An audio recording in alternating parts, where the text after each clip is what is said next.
सकडडी Nasriganj state highway 81 पर संदेश थाना क्षेत्र के नसरतपुर गांव स्थित सड़क पर बालू लदे ट्रक को धक्का मारने से 55 वर्षीय महिला की घटनास्थल पर मौत हो गई। मृतक महिला गांव निवासी जागो देवी स्वर्गीय नथुनी यादव की पत्नी बताई जाती है। मिली जानकारी के अनुसार महिला जागो देवी सुबह 11:30 बजे घर से निकलकर राशन लाने दुकान पर जा रही थी।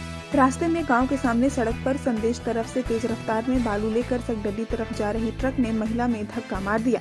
धक्का लगते महिला का शरीर चिथड़े हो गया, जहां उसकी मौत हो गई। धक्का मार ट्रक ड्राइवर गाड़ी छोड़कर भागने में सफल रहा। आक्रोशित ग्रामीण सड़क पर रोड ब्रेकर बनाने व सरकार से मिलने वाले मुआवजे की मांग को लेकर गांव के सामने सकडडी नासरीगंज हाईवे को जाम कर दिया, जिससे सड़क के दोनों तरफ बस, ट्रक, टेम्पू जैसे 4 पहिया 6 पहिया जैसे वाहन की जाम लग गई। सड़क जाम की खबर सुनकर संदेश थानाध्यक्ष दीपक कुमार झा व अंचलाधिकारी उमेश चौधरी घटनास्थल पर पहुंचे। अंचलाधिकारी ने बताया कि सदर अनुमंडलाधिकारी व परिवहन विभाग के द्वारा सरकार से मिलने वाला मुआवजा दिलवाने के आश्वासन पर 11:30 से 12:45 बजे 1.5 घंटे बाद सड़क जाम हटवाया गया। मालूम हो कि जागो देवी के शरीर से 2 लड़के राम कुमार यादव व महेंद्र यादव के साथ 5 लड़की है। जागो देवी की मौत से परिवार के सदस्यों का रो रो कर बुरा हाल था। 1.5 घंटे बाद शव को पोस्टमार्टम के लिए सदर अस्पताल आरा भेजा गया।